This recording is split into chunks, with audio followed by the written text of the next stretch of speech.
Assalamualaikum warahmatullahi wabarakatuh. Innal hamdalillah nahmaduhu wa nasta'inuhu wa nastaghfiruh wa na'udzu billahi min syururi anfusina wa min sayyiati a'malina. Man yahdihillahu fala mudhillalah wa man yudlilhu fala hadiyalah. Asyhadu an la ilaha illallah wahdahu la syarikalah wa asyhadu anna Muhammadan abduhu wa rasuluh. Qala Allah Ta'ala fi Qur'anil Karim, ya ayyuhalladzina amanu ittaqullaha haqqa tuqatih wa la tamutunna illa wa antum muslimun. Allahumma salli ala Muhammad wa ala alihi wa sahbihi wa man tabi'ahum bi ihsanin ila yaumiddin, amma ba'd. Alhamdulillah, segala puji syukur kita panjatkan nikmat yang Allah berikan kepada kita. Allah masih kasih kita kesempatan untuk melek buka mata pagi ini, Pak. Karena ada orang-orang di luar sana yang Allah nggak kasih buka matanya pagi ini. Akhirnya ada bendera apa, Pak, depan rumahnya biasanya, Pak? Bendera kuning, ya, bendera kuning. Nyawanya nggak dikembalikan sama Allah ke jasadnya. Makanya kita harus bersyukur. Dan bukan cuma itu, ada orang-orang yang bangun kalau pagi untuk berangkat kerja. Nak, bangun nak, sekolah. Ada enggak, Pak? Ada. Alhamdulillah, Allah masih kasih kita bangun untuk berangkat sholat subuh. Makanya kalau bukan kita yang ramaikan Masjid Al-Aman Sedo Arum ini, siapa lagi, Pak? Apakah orang-orang kafir di luar sana mau datang meramaikan masjid kita ini? Enggak. Ketika kita mengaku Islam, sudah sepatutnya kita yang meramaikan masjid Allah ini. Semoga Allah jadikan kita semua orang-orang yang istiqomah mengisi masjid ini, mensejahterakan masjid ini, dan menjadikan tempat kita belajar bersama. Dan bukan cuma itu, Allah masih kasih izin kita belajar bersama di sini. Karena ada orang yang selesai sholat baru salam, assalamualaikum warahmatullahi wabarakatuh. Lebih cepat dari bayangannya dia pergi. Alhamdulillah, Allah masih kasih kita kesempatan duduk di sini. Bukan karena kita pengangguran, anak yakin. Tapi sebagai kita adalah orang-orang yang paham bahwa ilmu agama ini modal kita untuk beramal. Alangkah binasanya kita kalau kita sibuk beramal tapi gak ada ilmu agamanya, nauzubillah. Inilah orang-orang yang dimurkai oleh Allah, ghairil maghdubi alaihim waladdallin, dan orang-orang yang tersesat. Siapa mereka orang yang tersesat itu? Allah katakan Nasrani, mereka orang-orang yang beramal tapi nggak ada ilmu, dan sebagian kaum muslimin. Karena ada orang-orang muslimin yang beramal juga tanpa ilmu. Makanya duduknya kita di sini, kita mempelajari. Pada kesempatan pagi ini kita mempelajari apa sih hakikat kehidupan kita.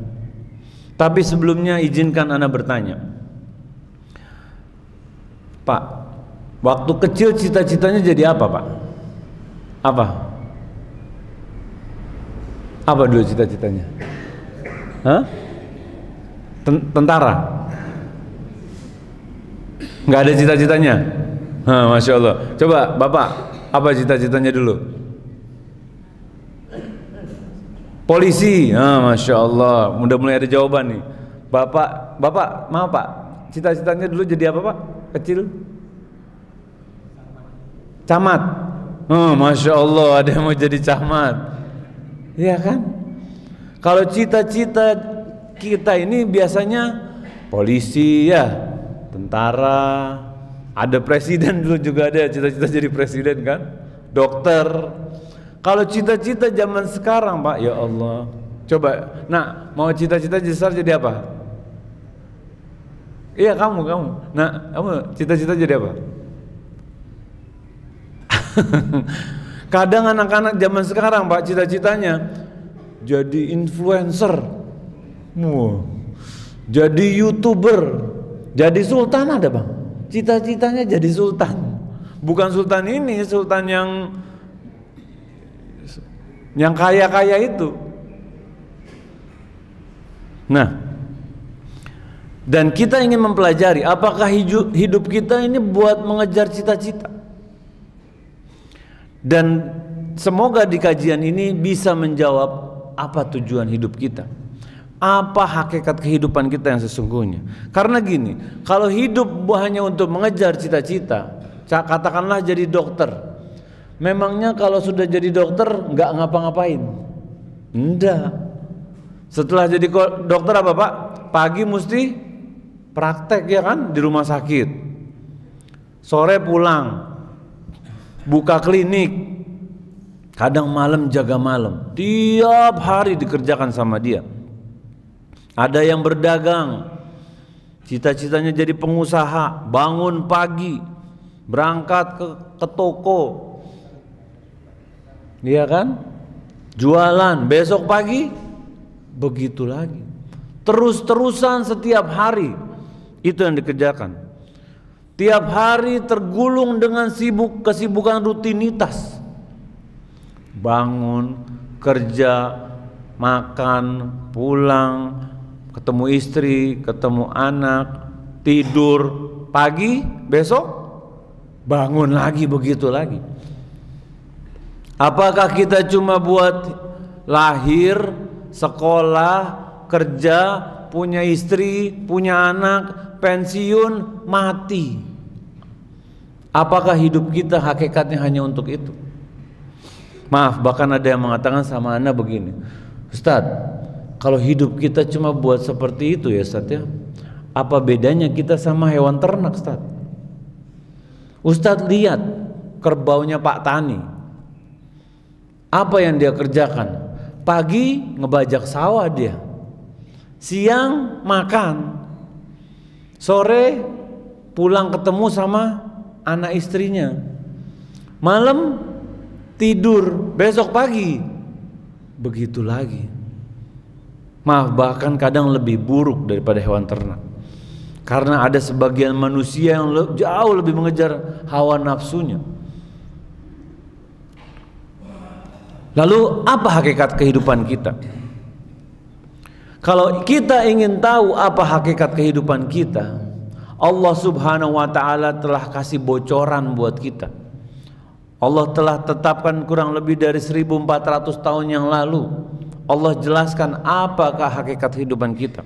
Dan jika kita ingin tahu apa alasan diciptakan diri kita, kita harus merujuk kepada Allah Subhanahu wa ta'ala dari dalil-dalil yang ada di Al-Quran dan hadis sahih Rasulullah sallallahu alaihi wasallam. Kenapa seperti itu? Karena contohnya gini deh Pak, Bapak dibeliin mobil listrik dari Cina langsung nih Pak, manual booknya, cara pakainya bahasa Cina. Sedangkan kita asli orang godean, nggak pernah ke Cina, boro-boro ke Cina, lihat tulisan Cina aja pusing langsung kepalanya, apa ini? Ini mobilnya, ini cara pakainya. Kira-kira lebih banyak rusaknya atau benernya kalau kita coba-coba sendiri? Rusak. Ini ngecasnya pakai apa ya? Oh, ada kabel casan handphone ini. Mobil listrik dicas pakai casan handphone, nyala atau enggak? Enggak nyala. Biar 3 tahun dicolokin kabelnya enggak nyala. Sedangkan kita manusia, cara hidup kita sudah Allah terangkan dalam Al-Quran, sudah Allah jelaskan gamblang buat kita. Dan Allah katakan bahwa semua kita ini tidaklah diciptakan untuk sia-sia. Betapa sempurnanya langit, betapa sempurnanya bumi, semua Allah ciptakan dengan tujuan. Bahkan kita yang manusia, kita nih manusia, mau nggak kita menciptakan sesuatu atau buat sesuatu yang nggak ada manfaatnya, Pak? Mau nggak, Pak? Nggak mau. Kita manusia nggak mau. Apalagi Allah Subhanahu wa Ta'ala yang maha bijaksana, tidak mungkin menciptakan segala sesuatu tanpa gunanya, tidak mungkin. Yang kadang karena kita nggak tahu aja hikmahnya.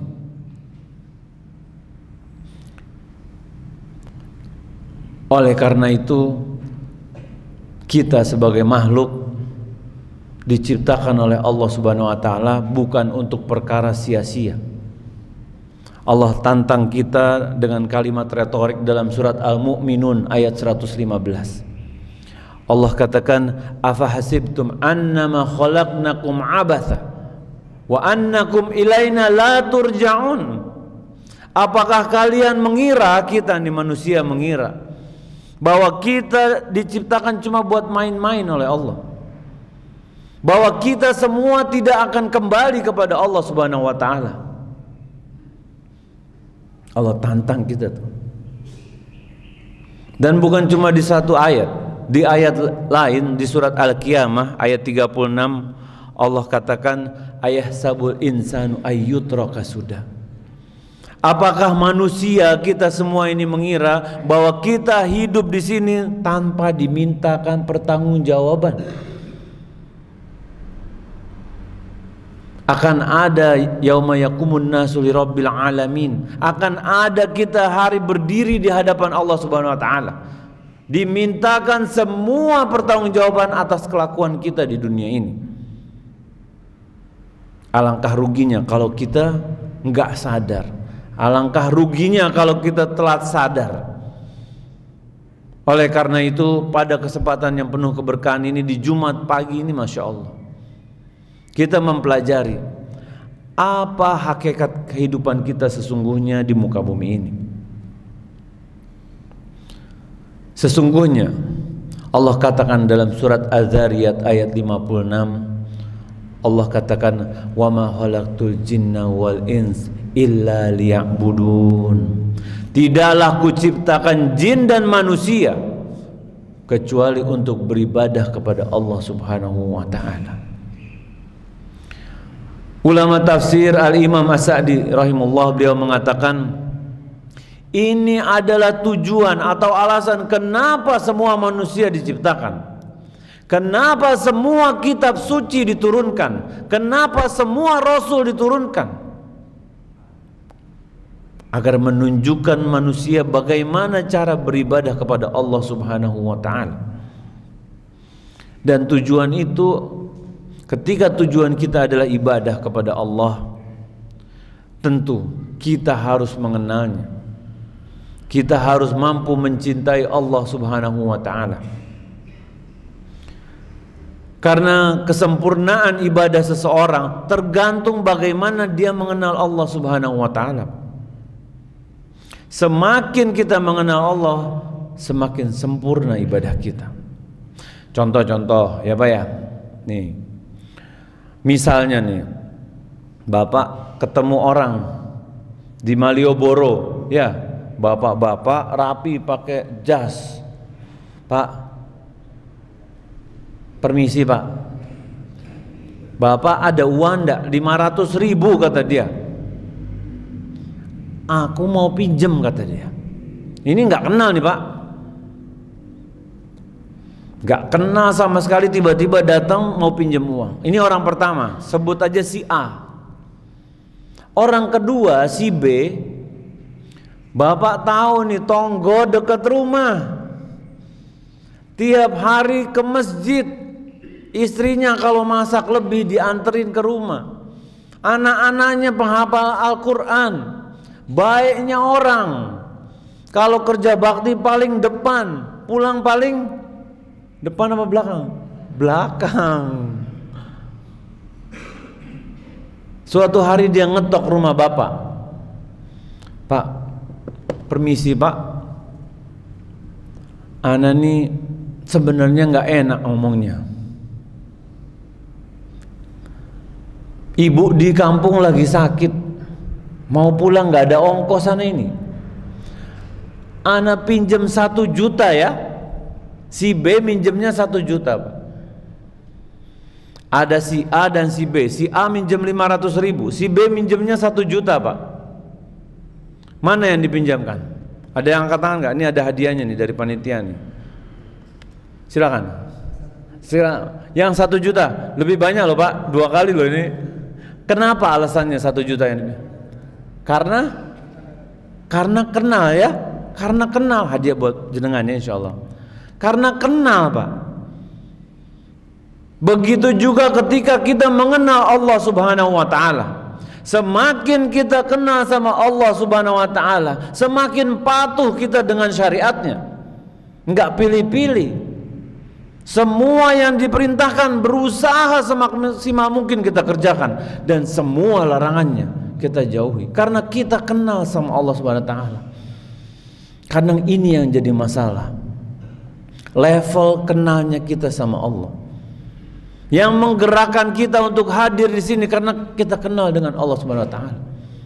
Karena kita cinta sama Allah Subhanahu wa taala. Ini rumah Allah, Pak. Jadi jangan kaget kalau ada orang-orang di luar sana, mereka orang-orang yang melanggar syariat. Ada perempuan muslimah sudah balik, nggak pakai jilbab. Apa dikatakan? Ustaz, yang penting hatinya dijilbabin, Ustaz. Ada enggak Bu orang begitu Bu? Ada. Nggak boleh kita seperti itu. Itu tandanya apa? Kita kurang mengenal Allah kalau kita seperti itu. Ada orang laki-laki yang diajak ke masjid buat sholat 5 waktu, nggak mau. Itu kan cuma sunnah. Ada nggak Pak yang seperti itu Pak? Ada. Padahal dalam hadis dikatakan, Rasulullah SAW mengatakan, jika Allah izinkan akan aku bakar nih rumah orang-orang yang nggak berangkat ke masjid. Kalau Allah izinkan. Tapi kan tidak dilakukan. Ini menunjukkan apa? Betapa pentingnya tuh sholat yang laki-laki, sholat 5 waktu di masjid. Ketika kita mengenal Rasulullah SAW, kita nggak tanya ini sunnah apa wajib. Ketika Rasulullah SAW mengerjakan bismillah, kita berusaha semampunya. Ketika Rasulullah SAW tidak mengerjakan, kita bismillah, kita tidak mengerjakan. Karena teladan kita Rasulullah SAW. Jadi jelas, tujuan hidup kita adalah untuk beribadah kepada Allah Subhanahu wa taala. Tapi bukan berarti gelar sejadah dari pagi sampai maghrib di sejadah, enggak. Karena di zaman sahabat ada pemuda yang seperti itu, yang ingin puasa tidak berbuka. Namun apa kata Rasulullah SAW? Aku adalah manusia yang terbaik. Aku sholat, aku berdagang, aku menikah. Yang dimaksud ketika tujuan hidup kita beribadah kepada Allah, kita menjadikan hari-hari kita di dunia ini tujuannya akhirat. Jangan dipalingkan kepada tujuan dunia. Memang dunia ada porsinya. Mencari berdagang, bisa nggak tujuannya ibadah? Bisa. Jangan karena uang Pak. Beda nggak antara orang yang bekerja mencari uang karena uang, sama orang yang bekerja karena dia tahu harus dia mencari nafkah untuk anak istrinya? Beda nggak? Beda. Kalau dia bekerja hanya untuk mencari uang, wah jungkir balik dia. Pagi-pagi pulang sore, malam, bapak-bapak live TikTok lagi. Buat nambah-nambah dapur Ustaz. Ketika dia tahu kerja untuk beribadah kepada Allah, dia akan berusaha mencari yang halal, ya kan? Ada kan orang-orang yang bekerja dengan cara yang haram? Ada. Oleh karena itu semua pekerjaan aktivitas kita harus kita niatkan karena untuk ibadah kepada Allah Subhanahu wa taala. Dan ini sudah Allah jelaskan dari 1400 tahun yang lalu, Pak. Tapi berapa banyak dari orang-orang Islam yang sadar akan hal ini? Lihat kenyataannya. Betapa banyak orang-orang di luar sana yang sibuk dengan dunia. Ada ibu-ibu yang sibuk ya Bu ya, antar apa Bu? Antar anak sekolah ya. Pagi-pagi antar ke sekolah, siang sedikit jemput, sore les, TPA, masak. Bu mau kemana Bu? Mau nganter anak nih. Kemana? Les. Les apa Bu? Balet. Bu, anaknya laki mau les baletnya gimana? Sibuk dengan perkara dunianya.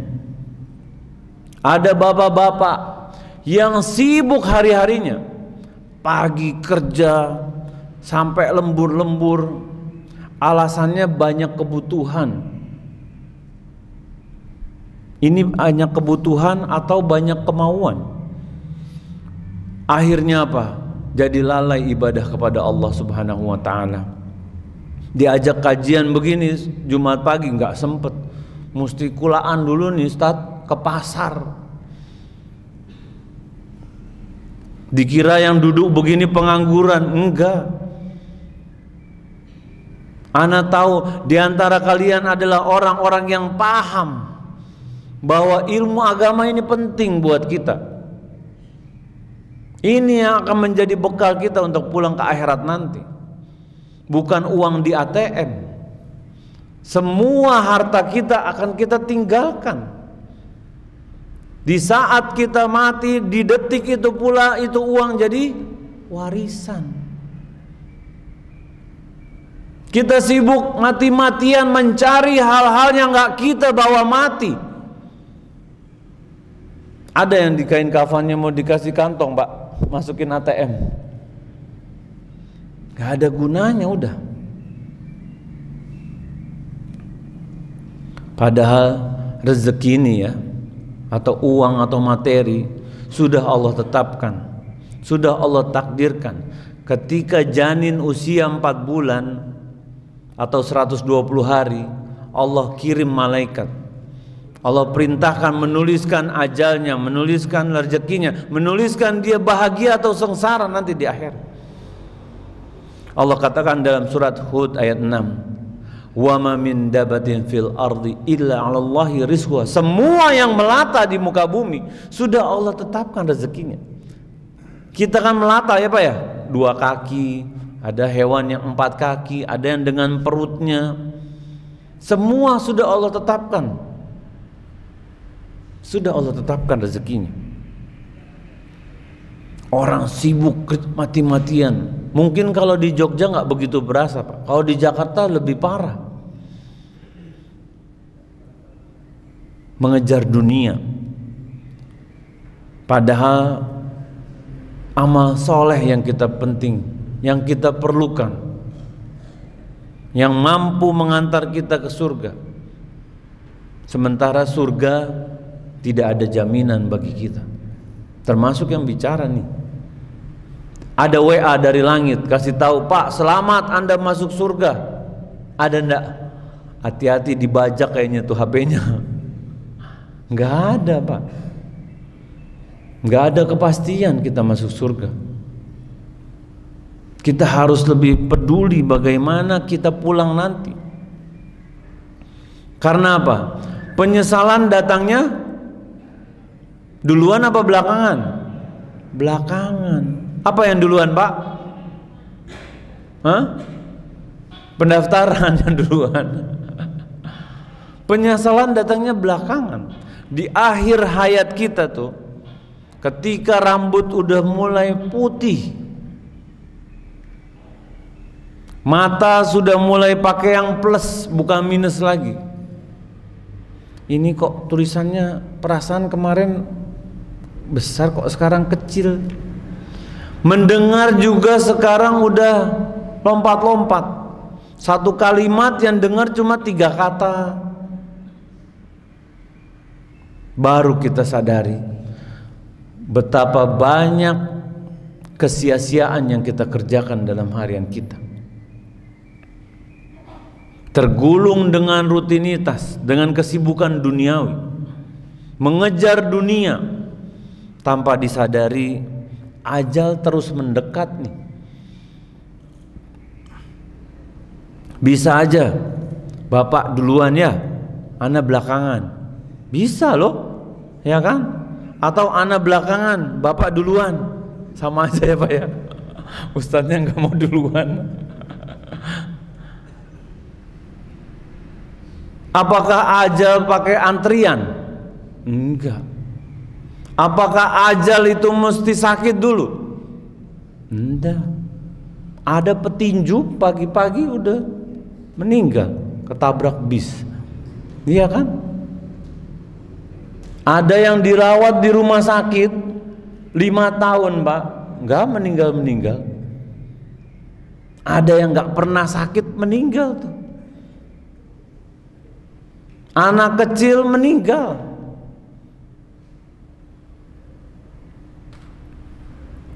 Karena waktu terus berjalan dan disadari ternyata ilmu agama kita masih minim.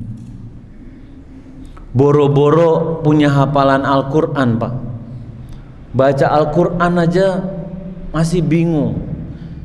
Ini nun apa ba ya? Kayaknya ba deh. Ini ta apa ya ini ya? Oh ini fa nih, bukan wow. Kelebihan titiknya. Ketika itu terjadi, baru kita nyesel. Kemana kita selama ini? Masa muda kita habiskan bersenang-senang. Masa tua kita habiskan bekerja cari uang alasannya. Apalagi zaman sekarang ada fitnah nih Pak nih, Bu, hati-hati Bu. Sama barang ini nih setan gepeng. Gak sadar tuh. Buka duha, asar baru udah asar. Mata kita kepatri tuh sama layar gadget kita. Yang suka mancing aja isinya ya kan? Yang suka ya macam-macam tuh. Scroll. Yang suka main Mobile Legend tuh. Waktunya habis buat perkara-perkara yang gak ada manfaatnya buat dunianya dia, bahkan akhiratnya dia. Nauzubillah. Sesungguhnya kita akan dimintakan oleh Allah Subhanahu wa taala atas nikmat-nikmat yang diberikan kepada kita. Dan Rasulullah SAW mengabarkan Pak, nikmatani magbunun fihima katsirun minan nas. Ada 2 nikmat yang banyak manusia lalai akan nikmat itu. As-sihah wal faragh. Apa itu? Sehat dan waktu luang. Ulama Ibnu Jauzi beliau mengatakan, terkadang manusia dalam keadaan sehat, namun dia nggak punya waktu luang karena habis tersibukkan dengan perkara dunianya dia. Yang ini, yang itu, semua dikerjakan olehnya. Dan terkadang seseorang manusia memiliki waktu luang, tapi dia tidak dalam keadaan sehat. Iya kan Pak? Kalau lagi sakit Pak, dirawat rumah sakit dekat sini apa Pak? BKU. Lagi dirawat di situ Pak, 5 hari. Apa pemandangan kita Pak? Ada yang tahu nggak jawabannya? Apa pemandangan kita kalau lagi sakit? Plafon Pak, plafon. Ya, lihat plafon aja terus tuh 5 hari. Mau baca Al-Quran pusing. Kalau ada selang oksigen, izin ya, mau ke Masjid Al-Aman, ada kajian, diizinin apa enggak Pak sama susternya? Pak, ini tabung oksigen mau dibawa kemana? Siapa yang mau gotong turun tangga? Iya kan? Ketika lagi sakit, waktu luang kita banyak. 5 hari diranjang, 5 hari itu nggak apa-ngapain. Dan beliau mengatakan, apabila terkumpul pada manusia 2 nikmat ini, waktu nikmat sehat dan waktu luang, apa yang terjadi? Akan datang rasa malas. Rasa malas untuk mengerjakan amal soleh. Diajak ke pengajian subuh, wes nanti bulan depan juga ada. Ajak sholat zuhur, nanti asar juga azan kata dia. Subhanallah, Masya Allah. 50 menit apa 5 menit ini? 5 ya. Afwan Ustadz, 5 menit lagi katanya. Dan kita nggak mau jadi orang yang tertipu. Kita ingin jadi orang-orang yang semangat beramal soleh. Kita jadi orang yang kikir sama waktu kita. Kita timbang, ada manfaatnya untuk akhirat kita atau enggak. Jangan sampai kita jadi orang yang merugi.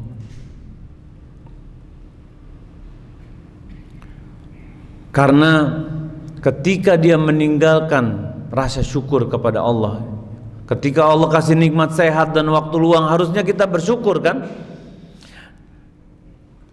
Dan rasa bersyukur kita tidak cukup dengan lisan saja Pak, tapi bagaimana kita menunjukkan manifestasi atau buah dari rasa bersyukur kita adalah kita menggunakan itu semua dalam ketaatan. Allah kasih kita sehat, waktu luang, hadir tuh di masjid, sholat, belajar agama. Karena ada orang-orang yang luput dari kebaikan yang banyak. Ada suatu kisah, dulu ana waktu di pondok di Jakarta, teman-teman tuh takmir masjid. Mereka ngajarin baca Al-Quran. Ada orang umurnya 70 tahun baru Iqra 1 Pak. Iqra 1 umur 70. Baru 2 bulan meninggal dia. Kalau Iqra 1 baru mulai belajar, kira-kira udah Iqra berapa tuh Pak? 2 bulan. Belum jauh kan? Masih abatasa kan? Padahal Rasulullah SAW mengatakan, man qara'a harfan min kitabillah falahu hasanah, fal hasanah bi'asri amsalihah. Siapa yang membaca 1 huruf dari Al-Quran, bagi dia kebaikan, dan kebaikan ini dikali lipat dengan 10. Kemudian Rasulullah SAW mengatakan, la aqul alif lam mim harfun. Rasulullah SAW mengatakan, aku tidak mengatakan alif lam mim itu 1 huruf, walakin alifun harfun, lamun harfun, mimun harfun. Jadi berapa? Nah, langsung kebaikannya 30 kan? Kita lihat mushaf Pak. 1 lembar itu 1 halaman berapa baris? Ada yang tahu berapa baris yang biasanya dipakai? Nah, baru kalau gimana Bapak yang bilang 15? Jenengan, oh siap. Hadiah buat jenengan ya insyaallah. 15 baris. 1 baris kurang lebih 40 huruf. Jadi ada berapa huruf kalau 1 halaman tuh? 600 ya. Kalau Allah kalikan dengan 10 berarti 6.000 kebaikan. Itu baru 1 halaman. Baca 1 halaman berapa lama Pak? Setengah jam? Enggak ya, 5 menit paling lama ya 1 halaman. Jadi kalau ada orang membaca setiap hari selama setahun 1 halaman aja, itu Allah ganjar dengan kurang lebih 2.100.000 kebaikan. Bagaimana kalau dia 50 tahun bacanya Pak? Itu baru 1 halaman loh. Gimana kalau ada orang baca 5 lembar, ada yang baca 1 juz? Akan jauh berbeda dengan orang-orang yang jarang membaca Al-Quran. Makanya sebagai penutup, nasihat bagi kita semua, ketika kita sadar hidup kita tujuannya untuk beribadah kepada Allah, timbang-timbang waktu kita. Kita hidup di dunia cuma sebentar, dan berusahalah mengisi hari-hari kita dengan membaca Al-Quran. Jangan kesibuk dengan baca politik, baca ini, baca itu, karena itu tidak akan bermanfaat buat akhirat kita. Tapi kita sibukkan dengan mempelajari agama agar menjadi buah kebaikan buat kita. Mungkin ini yang bisa disampaikan pada pertemuan kali ini. Insya Allah kita bertemu di lain waktu, insya Allah. Wassallallahu ala nabina Muhammadin wa ala alihi wa sahbihi ajmain walhamdulillahi rabbil alamin. Kita tutup dengan doa kafaratul majlis.